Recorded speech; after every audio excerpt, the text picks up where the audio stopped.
Voici l'histoire d'Ivan, un homme étrange. Ivan a vécu avec son fils pendant 10 ans, déménageant constamment d'un endroit à l'autre. Finalement, il a décidé de quitter sa ville natale d'Orlando, en Floride, et de s'installer dans un endroit où il pourrait trouver la paix. Après une longue recherche, cet appartement en attique dans une maison de maître reconverti dans un bâtiment ancien était l'endroit idéal pour une jeune personne vivant dans le centre-ville et baignant dans l'art et la créativité. Ivan espérait se redécouvrir grâce à ce nouveau départ. La première année a été calme et paisible. Ses voisins étaient 2 hommes sympathiques qui vivaient à côté de chez lui et Ivan s'est retrouvé dans leur flux amical. Pendant cette période, Ivan a beaucoup de temps libre. Il a commencé à l'utiliser de manière productive pour redéfinir ses mécanismes d'autodéfense et changer de signe créatif. Le calme qui caractérisait sa vie depuis longtemps était présent et la première année de nouveaux événements pour Ivan fut assez calme et paisible. Cependant, ce calme a commencé à changer lorsqu'un jeune couple d'une vingtaine ou d'une trentaine d'années a emménagé dans l'appartement numéro 2. Le couple est très amical envers Ivan. Il lui souriait et le saluait lorsqu'ils se croisaient dans le couloir et lui disait toujours « bonjour » lorsqu'ils s'asseyaient dans la véranda. Ils ont entretenu une relation de voisinage qui a duré plusieurs années. Un jour, en sortant du travail, Ivan a remarqué qu'il y avait de nouveaux meubles sur le porche d'entrée.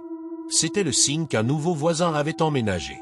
Ce nouveau voisin qui apparaissait sous son porche s'appelait Jean. John dit qu'il veut ranger l'appartement et qu'il a besoin de l'aide des plus forts d'entre eux. Ivan a immédiatement compris que l'idée était sincère et ils ont entamé une conversation. Les jours suivants, Ivan, John et les autres habitants de l'appartement ont passé plus de temps dans la véranda.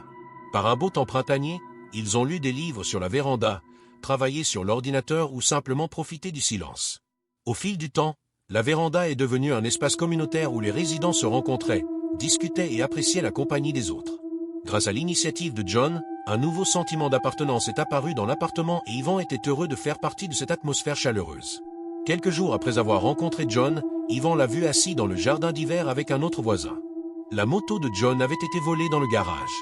Cet événement a attiré l'attention de tous les habitants de l'immeuble et les a réunis. Une petite réunion s'est tenue au sujet de la moto volée et il a été décidé de signaler l'incident à la police. La personne dont la moto a été volée a géré la situation avec beaucoup de maturité, mais l'incident a rompu les liens entre les voisins. À l'arrivée de la police, Ivan a fait de son mieux pour clarifier la situation.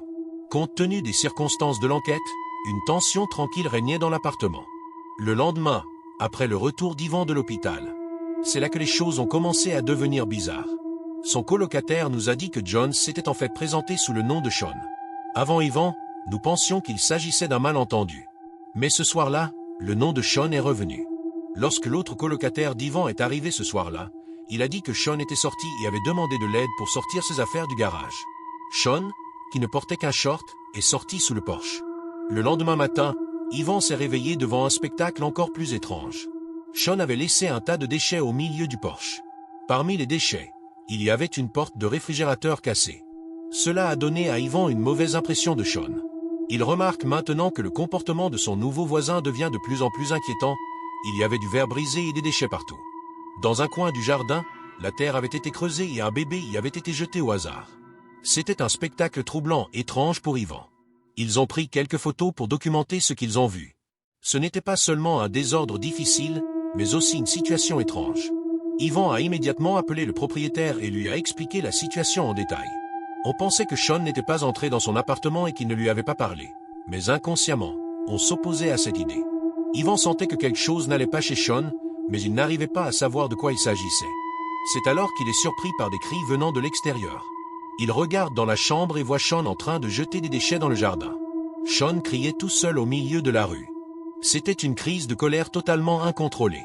Pendant qu'Ivan regardait, Mark, un voisin de l'immeuble, s'est approché de Sean et a essayé de le calmer. Pendant quelques minutes, le quartier s'est un peu calmé. On n'entendait plus que de faibles bruits de voitures dans la rue. Mais ce calme a été de courte durée. Dans la soirée, l'un des colocataires d'Ivan a commencé à parler des récents événements survenus dans l'appartement de Sean. Tout le monde se rend compte que Sean devient de plus en plus incontrôlable. Ivan estime que l'apparence de Sean est non seulement étrange, mais aussi potentiellement dangereuse. Depuis quelque temps, le comportement de Sean est de plus en plus étrange et inquiétant. Ivan sent que quelque chose ne va pas chez Sean. Ivan et son colocataire ont essayé d'interagir avec Sean. Cependant, le comportement de Sean est devenu de plus en plus étrange et dangereux. Quelques heures plus tard, Ivan se trouvait dans son appartement lorsqu'il a de nouveau entendu des cris stridents. Cette fois, c'était plus grave. Les murs de l'immeuble semblent trembler. Sean s'est violemment disputé avec quelqu'un et la situation est devenue incontrôlable. Ivan pense à appeler la police, mais il décide d'abord d'envoyer un message à Mark, l'autre voisin de l'immeuble. Mark essaie de savoir ce que Sean lui a dit ou n'a pas dit plus tôt. Mais le message de Mark n'arrive qu'au bout d'un certain temps. Au bout d'un certain temps, un message de Mark clarifie la situation. Il dit que Sean a eu une grave dispute avec sa petite amie et que la situation est devenue incontrôlable. Mark a essayé de calmer Sean, mais celui-ci a réagi en essayant de se défendre physiquement. La police a finalement été appelée sur les lieux et Sean a été emmené au poste de police. Mais les choses ne se sont pas arrêtées là. Un vendredi soir, Ivan était chez sa petite amie. Ils ont passé une bonne soirée ensemble et tout allait bien. Mais lorsqu'il s'est réveillé le lendemain matin, Ivan a trouvé une série d'appels et de messages manqués sur son écran. En ouvrant l'un d'eux, il a vu ce qui ressemblait à un camion de pompiers. Sean avait mis le feu à son appartement. Cette fois, Sean comprend mieux la situation. Ivan est effrayé et inquiet de ce qu'il voit. Ce n'était plus seulement lui et ses colocataires, mais tout le monde dans l'appartement était sous l'influence de cet étrange voisin. Mark, le colocataire d'Ivan, s'inquiète et se précipite sur place. Arrivé sous le porche, il trouve Ivan et les autres habitants. Sean prétend qu'il s'agit d'un poil. Cette explication est accueillie avec scepticisme par tout le monde. Lorsque les pompiers pénètrent dans la maison, ils découvrent l'ampleur du désastre. Les orifices de ventilation ont été obstrués par des serviettes et il s'avère qu'une substance caustique a été utilisée. Il s'agit d'un acte de malveillance.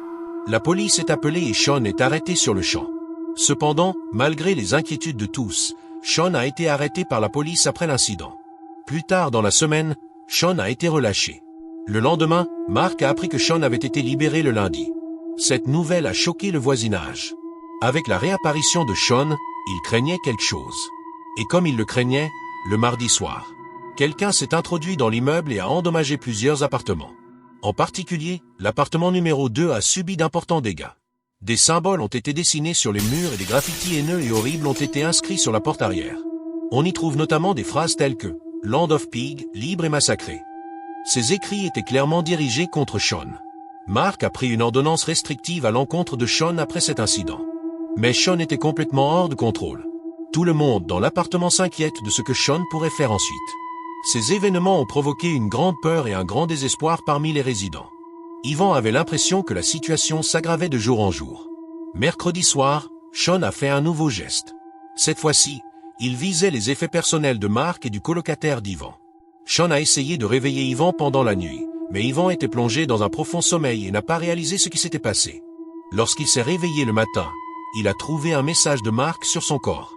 Le message contenait des photos de la voiture de Mark, qui était complètement brûlée. La photo montrait que Sean avait complètement perdu le contrôle et était devenu encore plus dangereux. La vie de tous les habitants de l'appartement a été bouleversée. Tout le monde vivait dans la peur. Le lendemain soir, tous les résidents se sont réunis à l'extérieur de l'immeuble pour discuter de la situation. Lors de cette réunion, Mark a partagé les informations qu'il avait apprises sur Sean. Apparemment, il avait pris contact avec la mère de Sean et avait appris d'elle des détails très troublants. Il y avait également des images de vidéosurveillance montrant Sean traversant l'appartement de Mark la nuit et vérifiant sa voiture. Lors de la réunion, d'autres partenaires ont également fait part de leurs propres expériences troublantes avec Sean. Une femme vivant au 3e étage de l'immeuble a déclaré qu'une nuit, elle avait vu Sean faire quelque chose avec un sac d'eau dans un terrain vague à côté de l'immeuble. Elle a déclaré que Sean riait d'une manière désagréable en la regardant.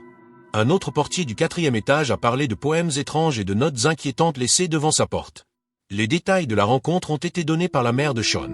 Sa mère a déclaré que Sean avait suivi Ivan et les autres locataires, allant même jusqu'à la maison de la petite amie d'Ivan et les observant par la fenêtre. Ivan a commencé à passer plus de temps sur la véranda et à vérifier régulièrement la maison pour s'assurer que sa petite amie était en sécurité. Heureusement, au bout de quelques jours, Sean est finalement arrêté par la police. Mais c'est la goutte d'eau qui fait déborder le vase pour Ivan, Mark et les autres propriétaires. Au bout d'un certain temps, tout le monde a décidé de quitter l'immeuble et de déménager. Ivan et son colocataire n'ont eu aucun problème après avoir emménagé. Mais tout le monde n'avait qu'une seule question en tête, Sean sortirait-il un jour de prison ? Sean sortira-t-il un jour de prison ?